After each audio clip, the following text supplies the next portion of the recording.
Hello there. Right then. And today's output is over in that corner there, yeah, which is which is marmalade that we've been making. So, very very productive. It's a good way of getting overpriced marmalade. Anyway, it does taste quite nice. Right. So this is feedback on the this is feedback from the stuff on the library. So it's it's this one here. Yeah, which is the one that has this PPF question on the front. So the first one essentially is the first one's reasonably straightforward, I think. Yeah, so most people end up getting this one right. Yeah, so what's happened is the PPF shifted, and it's saying what's the reduction in opportunity cost when the PPF moves from Z to W. So to move from O to M goods, yeah, or of X. Yeah, you have to give up Kn of Y. So you move around the original. Production possibility frontier to there. Yeah? So you start off with lots of Y, K. We end up with only N. Afterwards, we move around the new production possibility frontier. We end up at L. So the reduction in opportunity cost is Ln. So we then move on to this one, which more or less everybody ends up getting right. But I'm not entirely sure why. But it's actually quite tricky. So the point is that this C shows the midpoint. You're looking at PD is equal to -1. So you're looking for the midpoint of the demand curve. I mean, and it is true if you work it out, yeah, that C is the midpoint of the demand curve. Yeah, but a surprisingly large number of people are getting that right. Yeah, when I did it, I tried each one, yeah, and kind of reduced price to 0. So here from 25 down to 0 is 25p, obviously, yeah, which results in 5,000 extra units, which means that one's the midpoint, whereas it doesn't work on the other one. I suspect that you may have found some other way of doing this, yeah, but that's the way which it should have been. This one's a mess, yeah, and it's a very old-fashioned question. It was stolen off a very old paper. What it's saying is you've got jam and honey as substitutes, and honey and beeswax are in joint supply. Yeah, so we've got the market. We've got the market for honey here, yeah, and we got the market for beeswax, yeah, which is derived from honey. That's why they're in joint supply. And what happens is the price of jam goes up. So jam and honey are substitutes. Therefore, the demand for honey rises to D1, driving up the price of honey. But what that means is that more bees are recruited, yeah, to make honey, or however it works. Yeah? If you have more honey, yeah, if instead of having 100 tons of honey, you've got 120, you also have the byproduct, which is kind of the honeycomb, the outside, which is the beeswax. As a result of which, in the market for beeswax, supply increases. Yeah, because it's in joint supply. You can't have one without the other. So therefore, the price of honey goes up, yeah, but the price of beeswax goes down, yeah, which is why the right answer is C. Turning back, so four again is this quite tricky one, yeah. So it's this one here, and it's saying what's the total amount? What's the maximum amount that consumers would be willing to pay?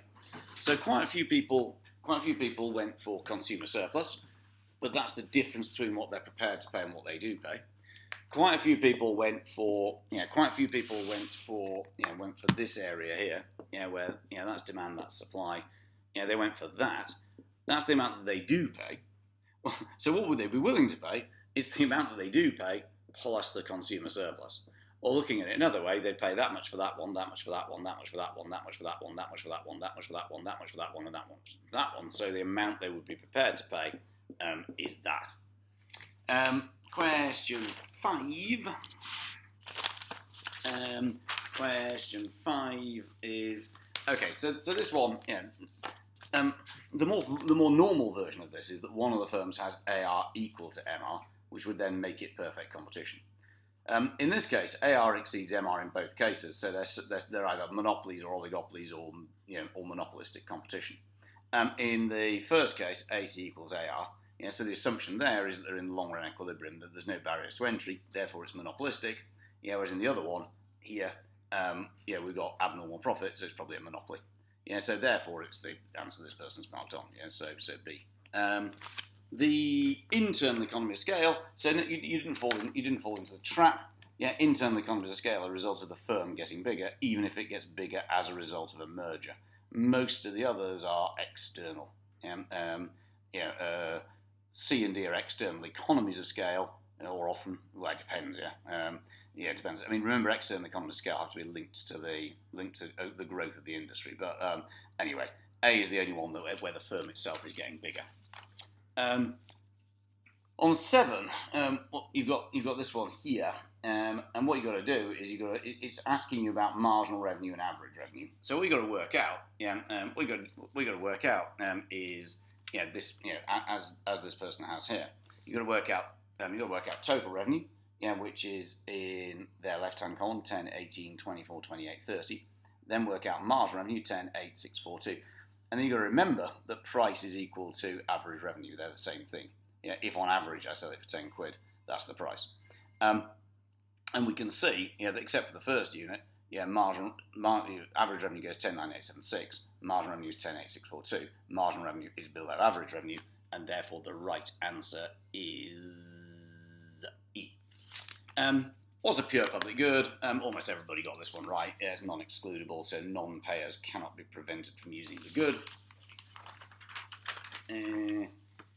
9 is asking about neoclassical self-stabilisation. So what it's saying is, what process could lead to the original equilibrium? What process could lead to the original equilibrium being disrupted? So originally we had short-run aggregate supply curve at 1 and AD1, and we've got a long-run aggregate supply function like that. But of course we don't have long-run aggregate supply as yet, because it's derived from what happens, PR1. And we're saying, well, what could cause it? Well, something firstly has got to shift aggregate demand. Nothing's going to happen unless we shift away from that equilibrium. So that's got to be some sort of monetary or fiscal expansion, something like that. What happens is that you can't. That's the Nehru or something. As a result, output rises above the Nehru, so unemployment below it. What we now know is that in labour markets, workers are very powerful. They push up wages, which increases firms' costs. That increases prices, which is reducing aggregate demand, until the economy ends up eventually back at point C. So in the long run, we've gone from A to C. So what's the right answer? It's got to be something like, it's got to be some increase in aggregate demand. So that leaves us with only C or D as possibilities. And then, obviously, the rise in wages is the other one. So it's C. An increase in government spending, which increases aggregate demand, and then a rise in money wages. 10 is the Phillips curve's improved. The Phillips curve trade-off is more favourable, so therefore that's supply-side policies. In other words, we can have a lower level of unemployment without getting inflation. So that's supply side. 11. So 11. What you got to do is you got to work out. You got to work out marginal. You got to work out marginal product. So what you're told is, you're given the total number of workers. 1, 2, 3, 4, 5, 6.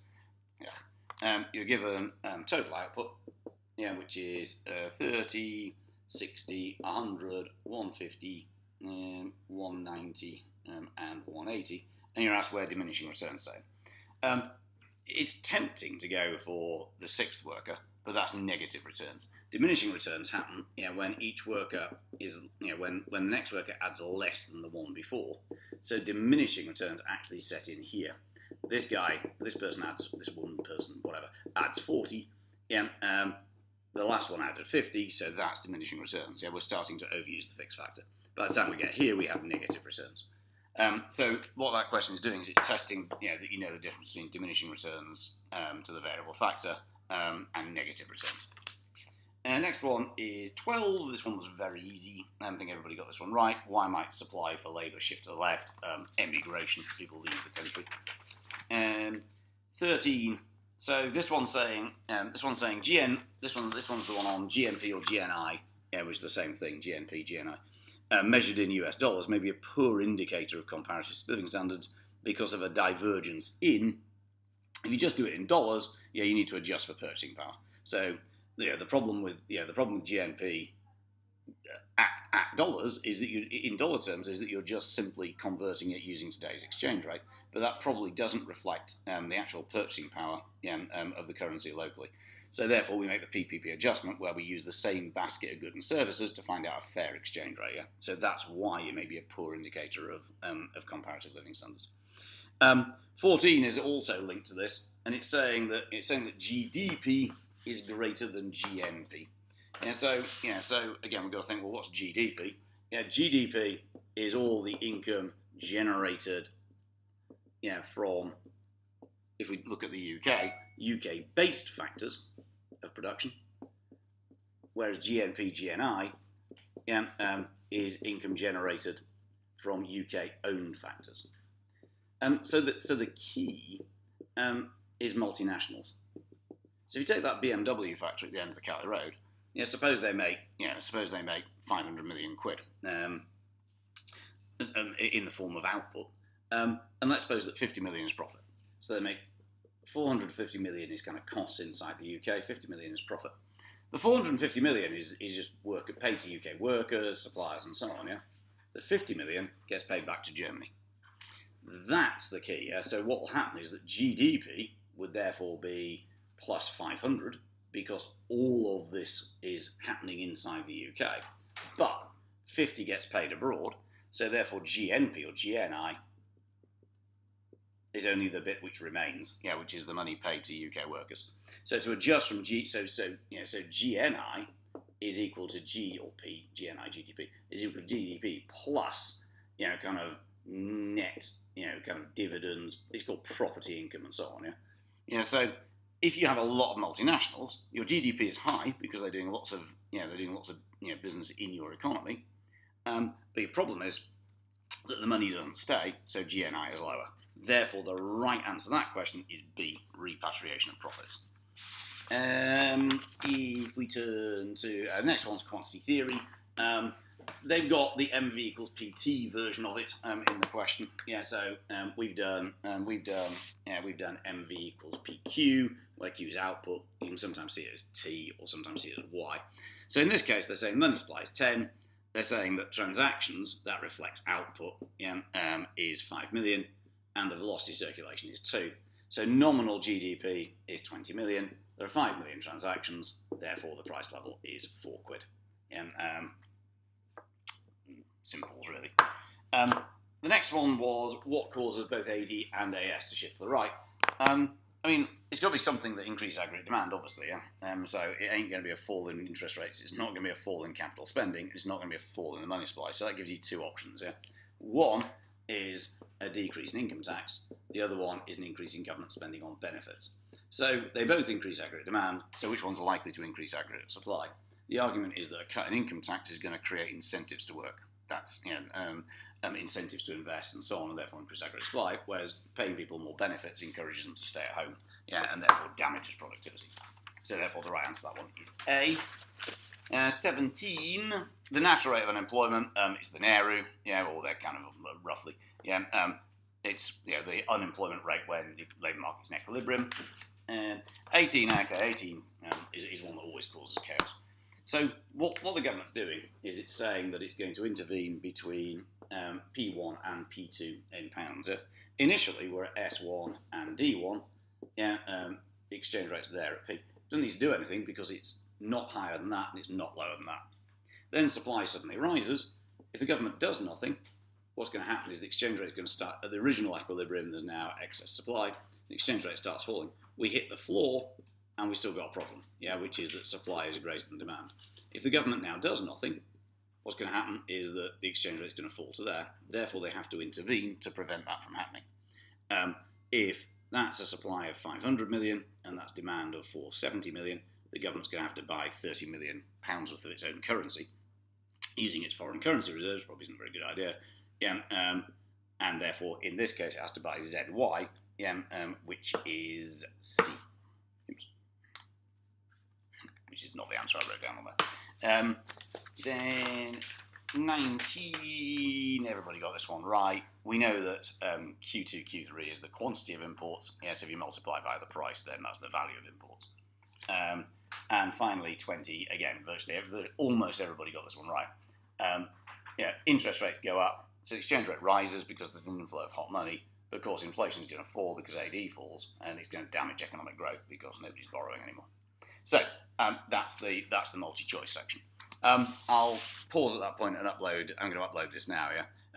If I get time a bit later, I'll have a go at the short answer section. Yeah, but it's the multis I think that probably require the largest amount of explanation. But anyway, we'll see. If I have time, I'll do it. Yeah, or it might be later in the week. Or if you're particularly keen, just tell me and I'll do it. But for now, there's the multi-choice answers.